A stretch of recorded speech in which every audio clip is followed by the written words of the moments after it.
All right, good morning, everybody. This is the Fantasy Sports Boss with your handcuff running back strategy for week 2. Now, last week, this was a big one. Josh Kelly, he was somebody I told you guys to pick up who was readily available. Same thing with Tyler Algier. What happens? Well, Austin Eckler injures his ankle. Joshua Kelly is starting this week. And if you already had him on your roster, then you didn't have to spend any fab money or fight waivers to get him.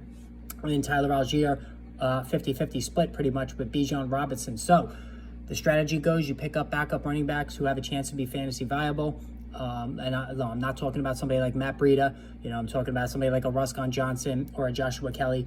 And then if the starter makes it through the game unscathed, doesn't get hurt, you drop them, and then you pick up the next batch of backs for the next slate of games. So Thursday night, for example, Ty Chandler was somebody you could have picked up. Alexander Madison made it through the game, even though he was ineffective. And now you drop Chandler and you look at the 1 o'clock games. So as far as the 1 o'clock games, Chargers, Titans, Tyjae Spears is somebody that's available that I would have interest in because he does catch the ball and he runs it fairly well. Josh Kelly obviously is already owned. Falcons, Packers, Algier, and A.J. Dillon are also probably already completely owned, so nothing to do there. All right, Texans and Colts. If you want to do Devin Singletary, you could. You don't want anybody on the Colts in terms of running back until Jonathan Taylor gets back. There's just no point even doing that for the Colts. Lions, Seahawks. So obviously David Montgomery is owned. So Jahmyr Gibbs as well. No move to make there. For the Seattle Seahawks, Zach Charbonnet, if he's available, and he probably got dropped in more than a few leagues, he's a guy I would pick up for sure because Kenneth Walker, while he got the lion's share of touches last week, is not a paragon of health by any means.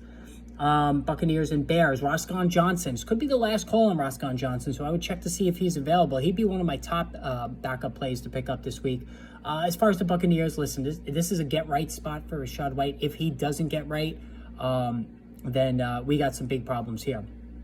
But there's no actionable move, really, I don't think yet in that locale. All right, so we got the Bills and the Raiders. Zamir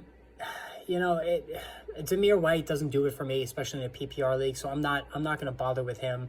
As far as the Bills are concerned, James Cook is a guy, Damian Harris, Latavius Murray behind them. We've already done that with these guys. We're not going to waste time with either one of them. All right, Chiefs, Jaguars. There's a lot of 1 o'clock games this week. Chiefs, Jaguars. Clyde Edwards-Helaire may not even play today. You have Jerick McKinnon there. That's kind of a mess. Jaguars, Tank Bigsby is definitely somebody I would pick up. All right, so those are the 1 o'clock games. So Tank Bigsby, Tyjae Spears, those are two guys you definitely can pick up for these 1 o'clock. Zach Charbonnet, those are the three that stand out for me. Roscoe Johnson, last call. So they're all rookies, but they're all backs who have the ability to be 3-down contributors if the starter gets hurt. Now, if all those guys, the starters make it through ahead of them, then you look at 4 o'clock with the Cardinals, who you don't want anybody on the Cardinals, and the Giants, you're not going to own Matt Breida, so we don't even have to bother there. The Jets, Dalvin Cook, Breece Hall already owned. Cowboys, Deuce Vaughn, so you could do Deuce Vaughn there. 49ers, Rams, Kyron Williams is now, probably majority owned. 49ers, Elijah Mitchell. I certainly would pick up Elijah Mitchell. I pick up Elijah Mitchell every single week because of Christian McCaffrey's health history. And then Broncos, Commanders, obviously Antonio Gibson is already owned. And Denver, same thing with Javonte Williams. He's and his counterpart, Samaje Perine. There's no actionable move to make there. Dolphins, Patriots, the Sunday night game.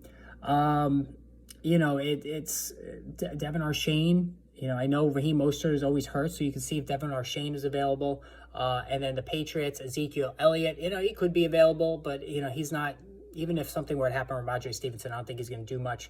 Saints, Panthers, Browns, Steelers. Obviously, Jaylen Warren's probably already owned for the Steelers. Jerome Ford for the Browns wasn't impressive last week, but he would be a guy maybe you could kick the tires on. Saints, Panthers, no interest in any of those backs there. So that's the strategy for this week, guys. Hit that subscribe button. More on the way.